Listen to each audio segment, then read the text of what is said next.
Good morning students. आज मैं आपको मॉडर्न फिलॉसफी में वैसिली कैंडिस्की पढ़ाने जा रही हूँ। वैसे तो ये कैंडिस्की अभिव्यंजनावादी चित्रकार हैं, लेकिन फिर भी इन्हें वस्तुनिरपेक्ष कला के महान प्रणेताओं में जाना जाता है। ये एक ऐसे कलाकार हैं जिन पर थोड़ा फाववाद का भी प्रभाव रहा, थोड़ा घनवाद का भी प्रभाव रहा। अभिव्यंजनावाद की का तो बहुत अधिक प्रभाव था ही, लेकिन फिर भी अभिव्यंजनावाद से विमुख होकर इन्होंने बाद में वस्तुनिरपेक्षवाद का समर्थन किया और उसको आगे बढ़ाने में इनका प्रमुख योगदान रहा है। 20वीं शताब्दी के आरंभ में यूरोपियन कलाकार एक ऐसी मंजिल की ओर मार्गक्रमण कर रहे थे जहाँ कला वस्तु सृष्टि के दृश्य रूप के बंधन से मुक्त हो गई थी एवं चित्रण का वस्तु सादृश्य का उद्देश्य समाप्त हो गया था। इस मार्गक्रमण में कांडिन्स्की ने सिद्धांतों व प्रात्यधिक प्रयोगों द्वारा एक महत्वपूर्ण योगदान दिया। कैंडिन्स्की का जन्म मॉस्को में हुआ। विद्यार्थी अवस्था में उन्होंने कानून, राजनीतिक, अर्थशास्त्र व सांख्यिकी का अध्ययन किया। आयु के 29वें साल में उन्होंने प्रभाववादी चित्रकारों की प्रदर्शनी देखी। वे वकालत छोड़कर चित्रकला का अध्ययन शुरू कर दिया। 1896 में वे म्यूनिख गए। वे प्रथम आर्टून आत्स्वे से वे बाद में शटुक से चित्रकला की शिक्षा दीक्षा प्राप्त की। 1900 में उन्होंने युगेस्टल व प्रभाववाद से सम्मिश्रित शैली में चित्रण शुरू किया। 1902 में वे कुछ समय तक पेरिस भी रहे और उसके पश्चात ट्यूनीशिया व इजिप्ट में भी रहे। 1906 में वे फिर एक बार पेरिस आए और वहाँ पर अपना प्रवास किया। बोनार, बियार, वान गोग, सिन्याक, सेजान व मोने के उत्तरकालीन चित्रों के प्रभाव को आत्मसात करके 1908 के करीब वे फाव पद्धति में भी चित्र बनाने लगे। मैंने आपको स्टार्टिंग में ही बताया था कि कैंडिन्स्की बहुत सारे इज्म से, बहुत सारे सिद्धांतों से प्रभावित रहे और उनसे प्रेरित होकर अपनी चित्रकृतियों का निर्मिति करते रहे। जब वे फाव पद्धति में चित्र बना रहे थे, उस समय वस्तु सादृश्य की अपेक्षा रंगों की चमक, स्वच्छंद तुली का संचालन व गतिपूर्ण बाहरी रेखा आदि विशुद्ध कलात्मक गुणों पर अधिक बल दिया। बाबरिया की लोक कला व रशियन लोक कला के चमकीले अलंकरण के प्रभावों से उनको विशुद्ध दृष्टिकोण प्राप्त हुआ। उनके इस काल के काल्पनिक चित्रों की चमकदार रंग संगति के सामने प्रेषक चित्र विषय को भूल जाता है। कैंडिस्की ने आरंभ से ही धारणा थी कि रंगों द्वारा संगीत के समान वस्तु निरपेक्ष सौंदर्यपूर्ण चित्र की रचना की जा सकती है।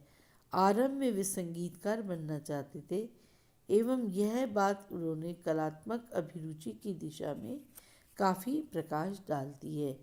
एक रोज उन्होंने जब बाहर से आकर अपने कार्य कक्ष में प्रवेश किया, तब उनको तिपाही पर एक बहुत सुंदर चित्र दिखाई दिया जो उन्होंने पहले कभी नहीं देखा था। वास्तव में वह उन्हीं की कलाकृति थी जो बाहर आते समय वे भूल से उल्टी रख गए थे।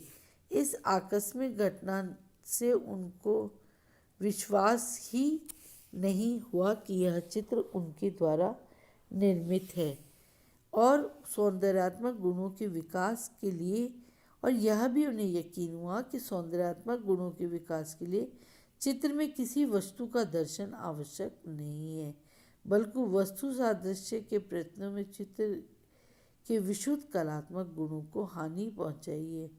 1910 में उन्होंने अपनी प्रथम वास्तुनिरपेक्ष वास्तु निरपेक्ष चित्र बनाया। 1910 में उन्होंने प्रथम वास्तु निरपेक्ष चित्र बनाया और उन्होंने इस चित्र में उनके कुछ अस्पष्ट वस्तु साहचर्य है।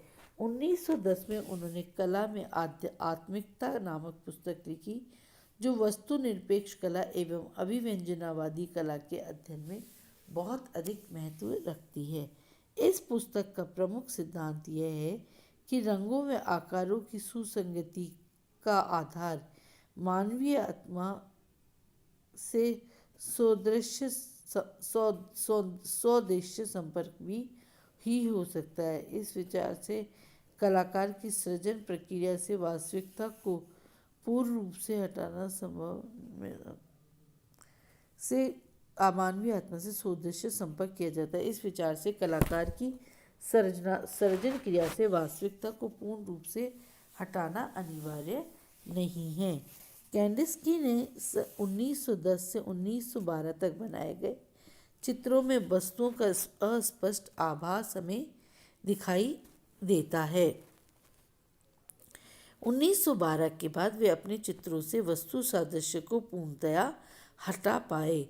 1910 में वे अपने चित्रों को केवल संयोजन शीर्षक देकर प्रदर्शित करने लगे। 1912 में कांडिन्स्की ने घनवाद, सुरीलवाद व भविष्यवाद के आकारों व रचना के तत्वों को अपनी कृतियों में स्थान देना प्रारंभ किया और वे पूर्णतः वस्तु निरपेक्ष बन गए। किंतु कांडिन्स्की की वस्तु निरपेक्ष कृतियों में एक ऐसी आत्मिकता है कि उनको वस्तु निरपेक्ष कृतियाँ कहने की बजाय वस्तु निरपेक्ष अभिव्यंजना कहना अधिक उचित होगा। कला के आत्मिक तत्व के बारे में उन्होंने लिखा है कि कला के दो तत्व हैं, आंतरिक व बाह्य। जो आंतरिक है वह कलाकार की आत्मिक भावना आंतरिक तत्व का होना दिखाता है, लेकिन फिर भी आंतरिक तत्व का होना अनिवार्य है, नहीं तो कलाकृति एक कपट मात्र रह जाती है। आंतरिक तत्वों से कलाकृति का रूप निश्चित किया जाता है। उनके विचारों के अनुसार आत्मिक को रूप में प्रत्याक्षित करने से वास्तविक रूप का होना आवश्यक नहीं है। कैंडिस्की ने कलात्मक प्रेरणा का निम्न वर्गीकरण किया: दृश्य वस्तु सृष्टि से प्राप्त प्रेरणा प्रभाव, अंतर्मन से उत्सुक प्रेरणा जो आंतरिक है, स्वयं स्फूर्त है, व क्रमश विकसित आत्मिक प्रेरणा जिसका पुनः पुनः साक्षात्कार होता है और जो बुद्धि से संपर्क रखती है। रचना तीनों प्रकार की प्रेरणाओं से सृजन क्रिया हमारी सचेत होती है और हम चित्र की रचना करते हैं। पहले प्रकार की प्रेरणा से उन्होंने 1910 तक फाव शैली के चित्र बनाए। दूसरे प्रकार की प्रेरणा से उन्होंने 1910 से 1921 तक वस्तु निरपेक्ष अभिव्यंजनावादी चित्र बनाए और तीसरे की प्रेरणा से 1921 के बाद उन्होंने वस्तु निरपेक्ष चित्रों की रचना की। ये तीनों कालों में कैंडिस्की ने बहुत अधिक चित्र बनाए और वो अपने समय में उन्होंने वृत्त, वर्ग, त्रिभुज वगैरह ज्यामितिक आकारों से वस्तु निरपेक्ष रचना करने में अग्रता दिखाई।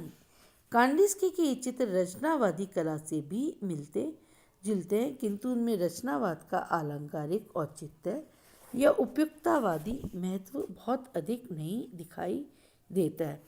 कैंडिस्की के चित्रों का केवल एकमात्र ही लक्ष्य सृजन के आत्मिक तत्वों का दर्शन।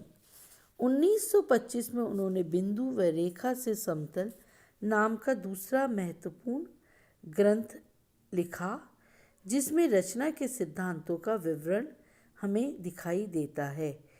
इसमें भी उन्होंने अतार्किक व आत्मिक के आधारभूत तत्वों के महत्व को स्पष्ट करके लिखा है। आधुनिक कला का जन्म तभी होता है जब हम हस्ताक्षर प्रतीकों का स्थान ग्रहण कर लेंगे। कैंडिस्की ने दोनों विश्व युद्धों के बीच के काल में अपनी सर्वश्रेष्ठ कृतियों का निर्माण किया, जो वस्तुनिरपेक्ष, अभिव्यंजनावाद व रचनावाद के सिद्धांतों के अनुसार अद्वितीय मानी जाती है।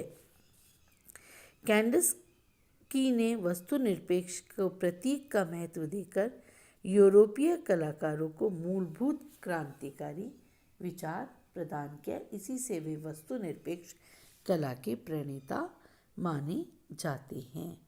धन्यवाद।